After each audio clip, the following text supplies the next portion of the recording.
Salut à tous les gars, j'espère que vous allez bien. En tout cas, moi ça va tranquillement, hein. Là, on vient de se réveiller, hein, pour pas vous cacher. On a fait beaucoup de charbon hier. Je me suis couché à 6h30. Je vous ai envoyé une vidéo sur YouTube avec la présentation de la pépite Diana Schneider. Je vous ai présenté ça. Et après, j'ai analysé aussi tous les matchs, tout ça. Enfin, j'ai fait pas mal de choses. Donc voilà, aujourd'hui on va juste parler des matchs du jour. Euh, Parce que ça va aller vite, hein, quand même, parce que Dubaï ça commence dans 50 minutes. Donc on va essayer quand même d'être assez fast pour vite, pour que voilà, qu'il n'y ait pas de soucis, pas de retard. Voilà les gars, donc j'espère que vous allez bien. Là, les matinales ça change un petit peu. C'est parce que voilà, je suis en repos sinon, sinon après tous les streams, c'est le soir entre 19 et 21h. Voilà, mais dans tous les cas, je vais vous poster le programme de la semaine juste après le stream. Qu'est-ce que je voulais dire? C'est tout, c'est. Non, voilà, c'est tout. C'est tout. Euh, voilà. On va attendre juste 2 minutes que les gens rejoignent le stream, que je regarde si tout fonctionne bien de mon côté. Et puis après, on part direct en stream, les gars. Ok. Ok. C'est ça que je voulais savoir. Ok. Ça marche.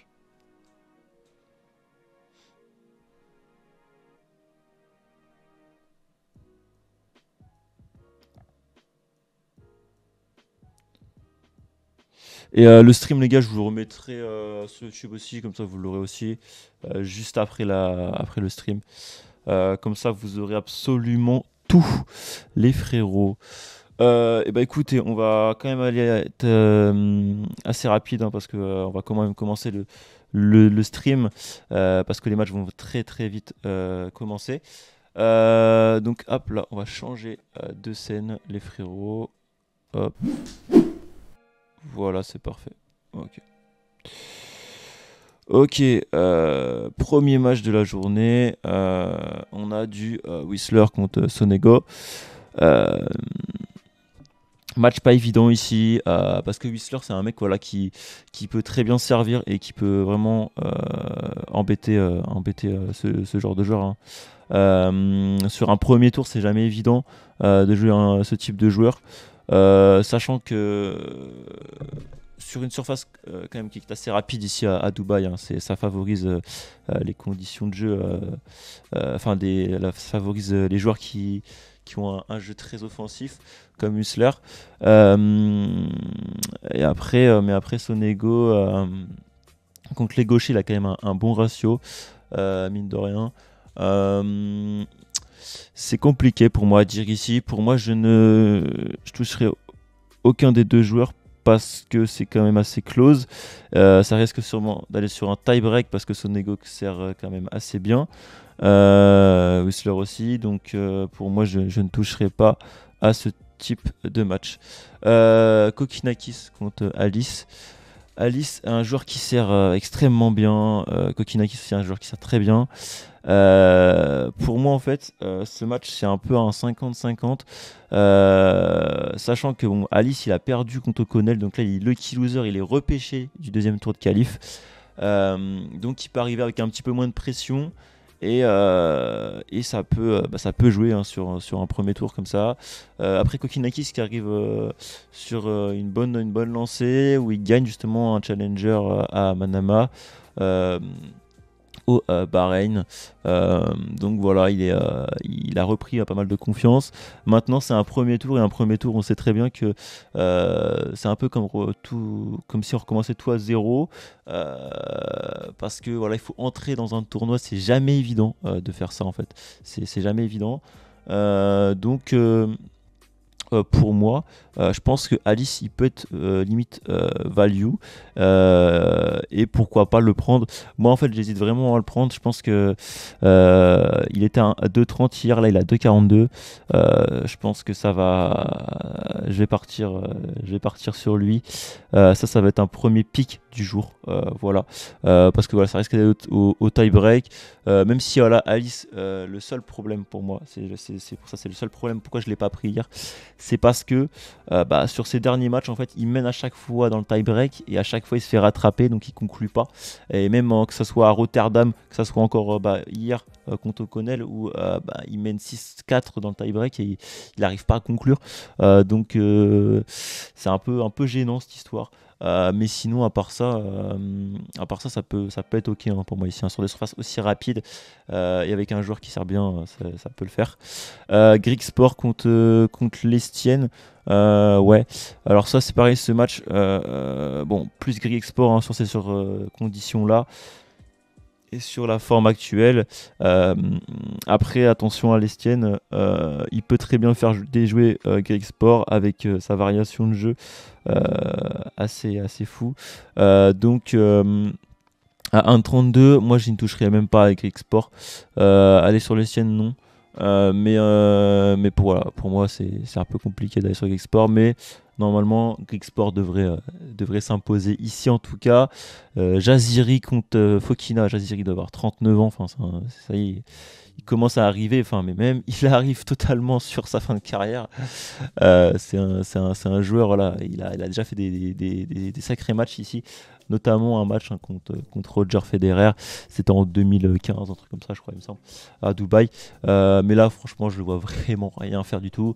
Je pense que Fokina va lui mettre 2-7-0 et voilà. Après, on n'est jamais à l'abri d'une surprise, mais je n'y crois absolument pas. Popyrin contre Pavel Kotov. Pareil, pas évident ce match. Parce qu'on est sur un premier tour et prendre Popyrin sur un premier tour, je suis pas chaud du tout. Surtout à 1,57, je trouve qu'il n'y a pas de value à prendre ici. Donc voilà, je toucherai pas à ce genre de match. Krajci qui est monté à 5 de côte. Ça commence à être intéressant contre Roublev que je trouve vraiment pas incroyable. Et sur des surfaces de jeu aussi rapides, ça peut être pas mal pour Krajci. Maintenant, Roublev, il a son titre à défendre parce qu'il a gagné l'année dernière contre Vesely, pardon, cherchais son. C'est vrai que Vesely, il avait fait un tournoi de fou contre Jiří Veselý. Donc voilà. Attention ici. Krajci, ça peut être vraiment value, mais il a pas encore montré pour moi un assez bon niveau de jeu. Mais pourquoi pas, je suis pas loin de le prendre aussi, le petit Krajci. Et Roublev, il n'arrive pas dans la même forme que l'année dernière où notamment il avait gagné Marseille juste avant de gagner Dubaï. Donc voilà, pour moi je ne toucherai pas ici. En tout cas, surtout pas Roublev, quoi. Zverev, Lechka. Zverev, Lechka. Plus Lechka sur la forme du moment. Mais Zverev, ça revient petit à petit. Ça a un peu de mal à conclure, surtout dans les fins de match, tout ça, dans les moments importants surtout. C'est un peu compliqué. Donc je n'irai pas sur Zverev ni sur Lechka. Ça sera beaucoup plus serré que à la TP Cup, enfin pas à la TP Cup, c'est à la United Cup. Ça sera beaucoup plus serré, donc je pense que voilà, ce match-là il faut pas toucher. Ensuite, on arrive du côté du Chili, surface sur terre battue. Un tournoi qui est en altitude ici, donc ça c'est surtout à noter. Donc Pedro Martinez contre Hanfmann. Moi je suis plus Hanfmann ici. Il y avait du 1,95, quasiment 2 à la sortie d'Hanfmann. Et je l'avais sélectionné. Et une heure après, je vois il a descendu de fou. J'étais un peu dégoûté. Mais pour moi, Hanfmann, il a déjà joué ici. En plus, il l'a déjà joué l'an passé. Il avait pris 6-2, 6-2. Mais sur ses qualifs, ça a l'air d'être solide. Et son jeu, vraiment, pour des conditions d'altitude avec un jeu quand même qui favorise ceux qui tapent fort. Hoffman, ça peut être ok. Pedro Martinez, il m'a pas semblé très. Enfin, je veux dire, là, c'était un peu mieux à Arguillo, mais c'était pas non plus. Voilà, c'est quand même très très faible encore. Donc voilà, moi je serais plus Hoffman ici. Cashin Cerundulo, aucun des deux. Cerundulo, physiquement, c'est très très dur, surtout quand il doit jouer en 3-7. Et Cashin qui perd contre Galan, ça c'est pareil, donc je suis vraiment pas chaud d'aller là-dessus. Bonadio Galan, c'est pareil, je suis vraiment pas chaud d'aller là-dessus. Galan qui a déjà fait des perfs ici, il a déjà fait demi-finale, mais vraiment pas chaud non plus. Ensuite, WTA, Austin avec Volinette contre Risky. Compliqué aussi ce match ici. Pour moi, je serais plus partir sur Risky, mais sans plus. Ici, c'est quand même assez compliqué pour moi. Pour moi, Parks ici, elle est au-dessus de Björklund, sans problème. Pour moi, Parks ici qui s'impose assez, assez tranquillement, même si ça peut être un peu plus serré, mais je vois pas Parks ici perdre. En termes de niveau de jeu, il y a quand même un petit écart entre les deux joueuses. Blinkova contre Lee, ça je l'avais pas vu ce match. Plus Blinkova actuellement. Lee, c'est Annie, ça fait depuis un moment que c'est vraiment, mais catastrophique. Comment elle a pu descendre aussi bas, je me le demande bien parce que je sais plus, c'est il y a un an ou il y a 2 ans, enfin bref, à l'Open d'Australie, son tournoi juste avant où elle l'avait gagné contre Cirstea, c'était incroyable, ça jouait vraiment très bien. Et d'un seul coup, il y a eu un gros down et depuis, il n'y a plus rien quoi. Là, elle a quand même passé les qualifs, elle a gagné contre Hélène Pérez, ok, ouais, ça va pas fou, Ibino. Ok, bon il n'y a rien qui me fait prendre Lee pour autant, et Blinkova depuis son titre en Roumanie en indoor en fin de saison, c'est quand même mieux, c'est quand même beaucoup mieux même. Donc plus tendance à dire Blinkova, et après aussi avoir la surface à Austin, comment si c'est rapide ou c'est plutôt lent. Donc voilà, faudra voir ça aussi, mais pour moi plus Blinkova ici. Kovinic contre Watson. Alors ce match il n'était pas sorti quand j'ai regardé. Ouais. Ouais. J'aurais tendance à dire plus. Ouais, c'est chaud en vrai. Non, en vrai de vrai sur ce match-là, faut juste pas toucher et c'est tout. Franchement, il faut vraiment pas toucher. Il y a Georgie à gagner. Ok, t'es un monstrueux. Très gros tournoi de Georgie. Ok, Georgie qui s'impose en 3 contre Peterson. Sinon, ensuite, Monterrey, là c'est pareil, on est sur des conditions en altitude aussi. À peu près 500 mètres d'altitude.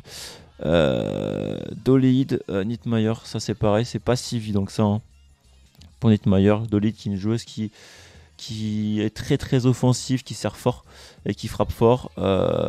Donc sur des surfaces comme celle-ci, c'est vraiment pas évident, surtout pour un premier tour. Nittmeyer, ça risque d'être compliqué. Est-ce qu'il y a de la value sur Doleid? Ça me paraît un petit peu short. En termes de code, c'est pas assez haut, je trouve. Mais non, ici, je toucherai pas et ça risque d'être un piège pour Nittmeyer. Papy Mitchell contre Bonaventure. Là, c'est pareil, je toucherai pas du tout sur ce genre de match. Vraiment pas. Non, vraiment pas. Les deux, j'ai pas trop d'idées en fait sur ce genre de joueuse. J'ai pas trop d'idées. Bonaventure sur la forme du moment, enfin sur la forme du moment. Bonaventure, mais c'est tout quoi. Ok, là par contre, là ça commence à être intéressant. Par contre, c'est ça que j'avais vu aussi hier avec Zhou qui joue contre Bondar. Zhou, Zhou, voilà, je trouve que c'est bon, hein, depuis le début de la saison, même très bon. Mais cette joueuse, en fait, j'ai du mal un petit peu. J'ai un peu de mal. Euh, Conditions d'altitude, je sais pas si ça la favorise ici, mais en tout cas Bondar à 3 ça peut se tenter, parce que Bondar c'est quand même une joueuse qui c'est pas une mauvaise joueuse du tout. Elle a quand même une très bonne qualité de frappe. Donc je pense que sur un premier tour comme ça, Zhou elle peut très bien avoir du mal. Et il suffit qu'elle soit un peu en difficulté. Et derrière ça peut être compliqué pour elle. Donc non, Zhou je suis pas partant à 1,40 de la prendre. Pas du tout. Limite je serais limite plus sur Bondar ici. Si donc qu'est-ce qui reste comme match, donc ok, alors il y a oui, Acapulco forcément qui commence avec Fritz Isner. Ça c'est pareil, ça va pas être évident comme match, parce que Isner à Dallas c'était quand même solide, hein, c'était quand même pas mal. Ces deux-là, ils se sont déjà joués à Acapulco et c'était très serré.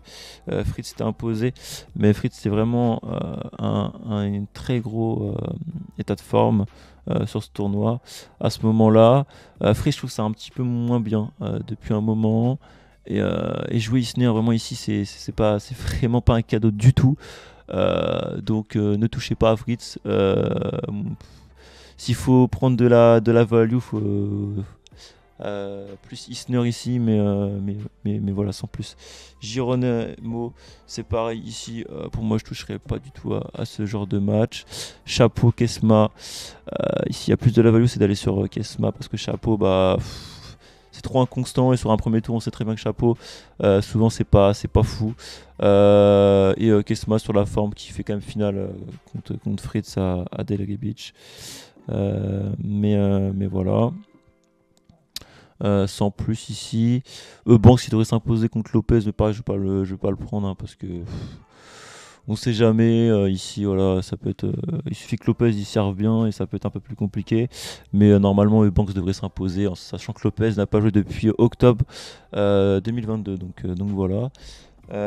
Nishioka Tiafo, je suis plus partant pour aller sur notre ami Tiafo ici. Mais compliqué aussi. Shelton contre une. Ça va être intéressant de regarder ce match.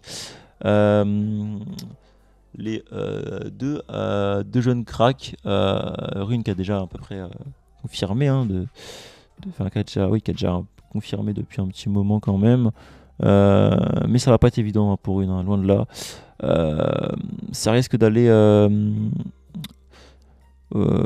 sûrement soit au tie-break. Ouais, je pense que ça risque d'aller au tie-break cette histoire.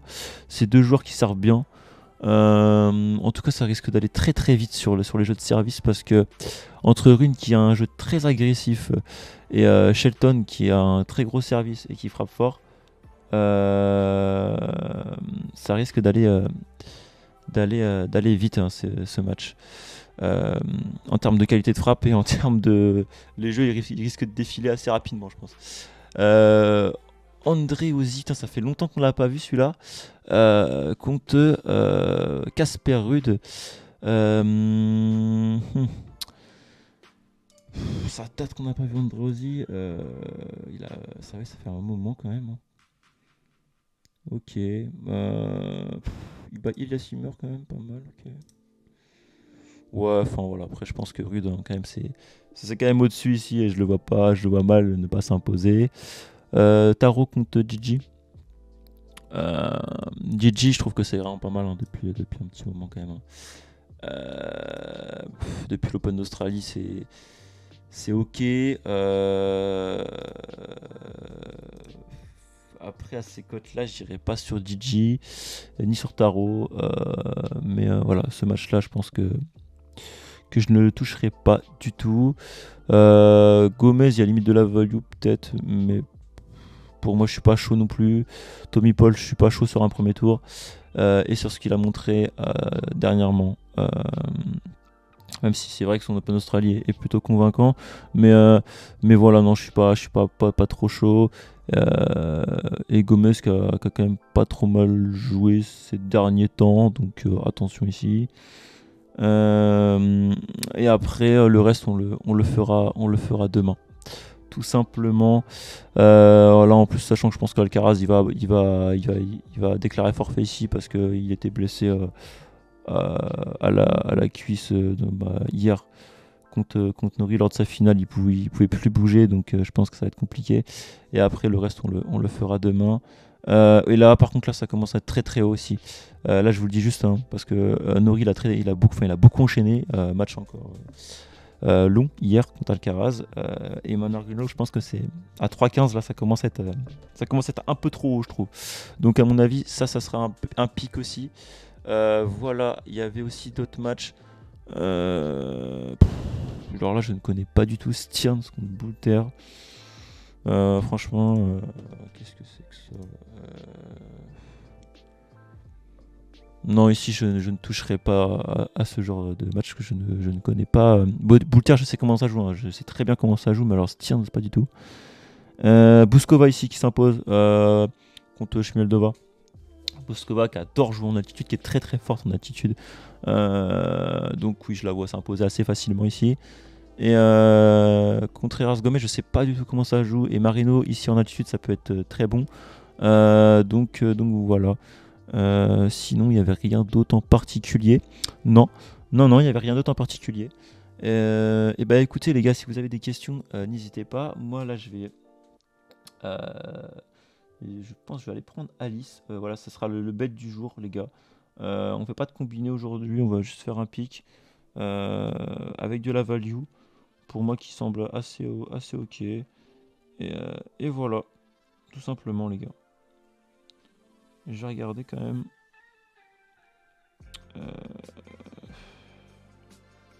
Ouais, la 2,42. Okay.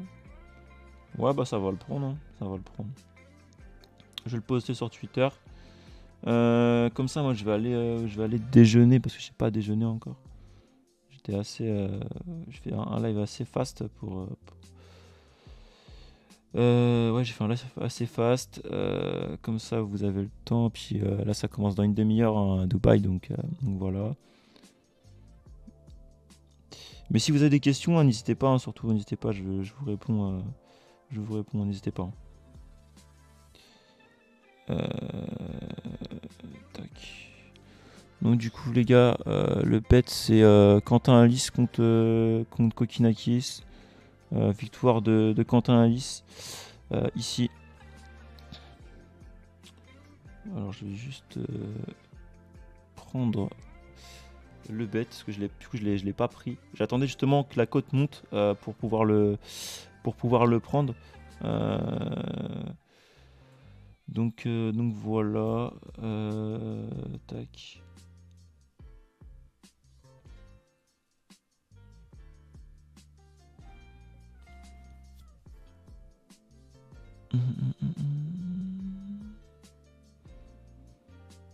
Ok, parfait. Hop.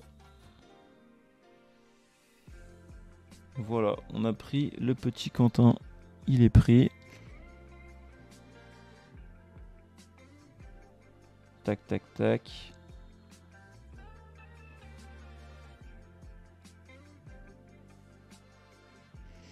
Voilà, voilà.